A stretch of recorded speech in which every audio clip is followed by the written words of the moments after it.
CBS 뉴스는 CBS 홈페이지 cbs.co.kr이나 노코뉴스 홈페이지 노코뉴스.co.kr, 스마트폰 애플리케이션과 팟캐스트를 통해 다시 보고 들으실 수 있습니다. 이어서 부산에서 전해드립니다. 부산 도심에 있는 미군 시설인 55보급창에서 난 불은 19시간에 걸친 소방당국의 진화 작업 끝에 완전히 꺼졌습니다. 다행히 인명피해는 없었지만 화재 확산 우려와 연기 피해로 밤잠을 설친 주민들 사이에서는 불안감이 고조되고 있습니다. 김혜민 기자가 보도합니다. 어제 저녁 6시 반쯤 부산 동구 범일동 55보급창에서 불이 났습니다. 부산 소방재난본부는 한때 대응 2단계까지 발령하고 밤샘 진화 작업을 벌인 끝에 오늘 아침 7시 반쯤 큰 불길을 잡았습니다. 잔불 진화 작업을 이어가던 소방당국은 오늘 오후 1시 반쯤 완진을 선언했습니다. 불이 난 곳은 부대 내 냉동창고 시설로 불이 나기 전 용도 변경 공사가 진행된 걸로 전해집니다. 다행히 인명피해는 없었지만 불이 난 창고는 화재에 취약한 이른바 샌드위치 패널 구조인데다 창고 내 고무 등 가연성 자재가 불길을 키웠습니다.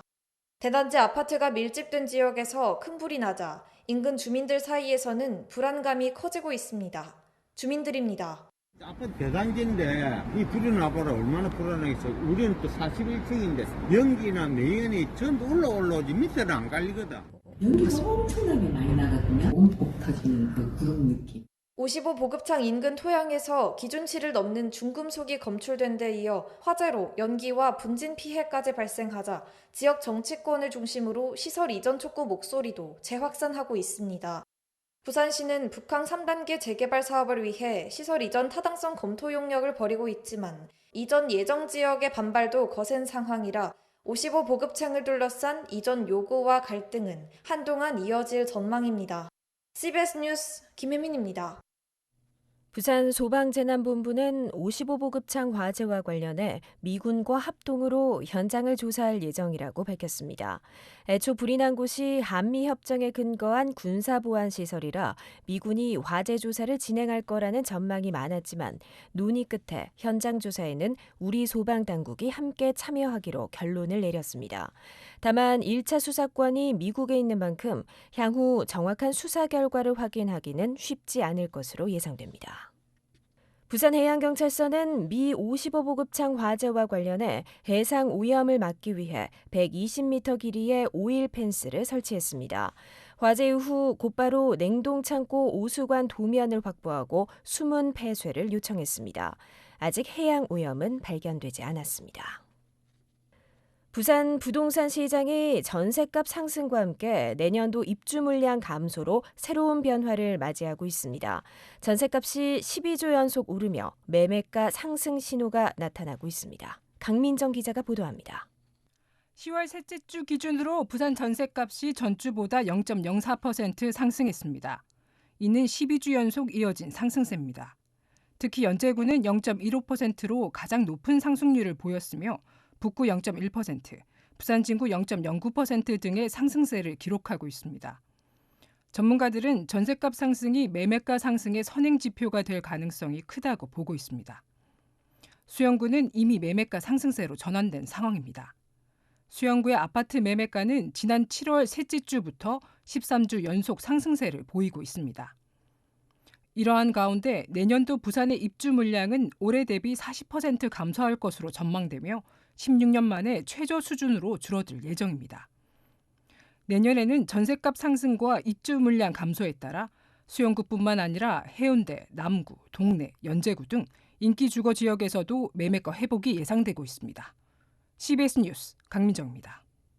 부산지법 동부지원은 지역 모 건설사 사주 일가의 경영권 다툼과 관련해 수사 청탁을 하고 금품을 받은 혐의로 기소된 전직 경찰 A씨에게 징역 1년을 선고했습니다.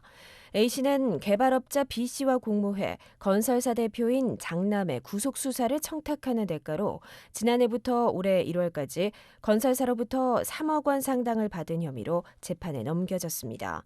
재판부는 전직 경찰인 A씨가 경찰의 공적 업무 집행에 대한 공정성과 사회적 신뢰를 훼손시켜 죄질이 나쁘다면서도 개인적으로 챙긴 금품이 2,900만 원인 점과 범행을 인정하는 점을 고려했다고 밝혔습니다.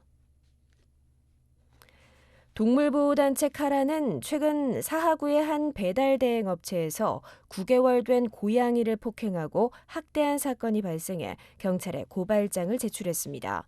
이들 단체에 따르면 지난 6일 새벽 배달 대행 업체 사무실에서 한 남성이 고양이를 던지는 등 3시간 동안 폭행했고 학대당한 고양이는 병원으로 옮겨졌지만 영구 장애를 갖게 됐습니다. 지난해 동물보호법 위반 건수는 1,290건으로 5년 만에 40% 넘게 증가했습니다. 부산해운대구는 고 이건희 삼성전자 회장 유족이 기부한 장산 일대 3만 8천여 제곱미터의 장산 계곡 힐링 쉼터를 조성했습니다. 끝으로 날씨입니다. 주말인 내일 부산은 구름 많은 날씨를 보이다가 오후부터 흐려지겠습니다. 내일 아침 최저기온은 18도, 낮 최고기온은 24도로 일교차가 크게 벌어지겠습니다. 일요일에는 가끔 비가 오는 곳도 있겠습니다. 부산의 현재 기온은 19.7도, 습도는 66%입니다.